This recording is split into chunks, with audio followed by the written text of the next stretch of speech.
Good morning mga kababoy. Ngayon andito po ako sa kulungan ng aking mga alagang baboy. So ayan, kakatapos ko lang po naglinis sa kanila. So nilagay ko muna sila sa kabila na kulungan. So araw-araw ito po ang aking ginagamit, chlorine at saka powder na sabon. So araw-araw po akong nag-disinfectant sa kanila para iwas naman tayo sa mga germs. So, iwas tayo sakit. Mahirap na po magkasakit ang ating mga alagang baboy. So, pati sa kanilang pagkainan ay nilagyan ko na po ng chlorine. So, ayan. Ito na po sila mga kababoy. Kung nakita nyo, sobrang laki na po nila.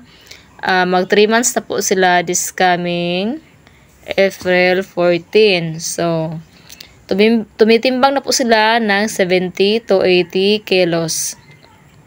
So, ayan, malakas na po silang kumain mga kababoy.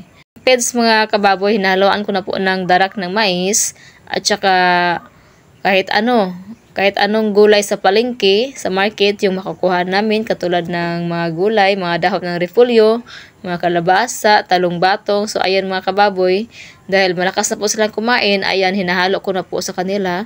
So, ito po mga kababoy, first time ko po nag-alaga nito dahil simula po ay bumibili po ako ng 2 biik sa pamilihan po at tapos pinaalagaan ko yung 2 biik. Tapos ngayon may isa na po akong inahin. Yung isang inahin ko ay nanganak po, no, first time na panganak, 11 heads. So ayan mga kababoy, tagli-5 po kami ng taga-alaga. At saka mga kababoy, ngayon ito na po may baboy na po ako na ganito. So ayan, ito mga kababoy, fresh na fresh ito, galing sa market, no, mga gulay na legit. Kinuha po namin ito mga kababoy para makatipid man lang tayo sa ating pagkain ng ating mga baboy kasi ang lakas na nilang kumain. So ayan mga kababoy, ilagay lang natin dito sa kanilang pagkainan, no. Ilagay na lang natin. So, ayan mga kababoy, kaya ang lakas na nilang kumain dahil nagbibigay po ako sa kanila ng vitamins araw-araw. Yung King Vita Plus po, araw-araw ko po silang binigyan. Then, nagbibigay din po ako ng Vitasen Gold twice a week po dahil yan po ang advice ng taga-inject po sa kanila. So, ayan mga kababoy, sobrang bigat na talaga sa bulsa mga kababoy kasi yung isang sako mga kababoy, maubos lang po nila sa 4 na araw. Oo. Kaya nagdesisyon na po ako na maghalo na talaga. So ayan mga kababoy, to God be the glory. Malakas naman silang kumain na kahit anong ibigay. Kahit nga yung ubod ng saging ay kakainin din nila. Kahit anong mga dahon. So ayan, meron din ako mga madre de agua sa likod ng kanilang kulungan. Ayan.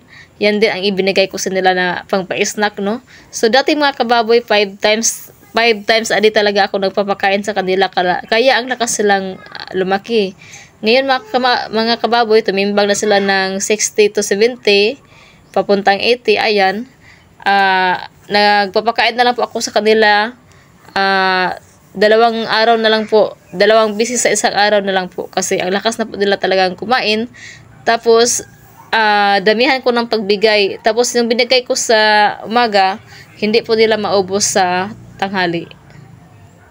Kaya hapunan na naman ako nagbibigay sa kanila. So ayan mga kababoy, pinakawalan ko na sila at tingnan nyo ang lakas nilang kumain ng mga gulay. So yan lang ang ating paraan mga kababoy para hindi tayo mahihirapan sa paghahanap ng pira para ipangbili ng kanilang feeds kasi sa hirap ng buhay ngayon, kailangan natin pumiskarte. So ayan, first time kong nag-alaga, wala pa akong mga experience base po dito. Kaya sa akin lang po ito na experience ang aking maibahagi sa inyo.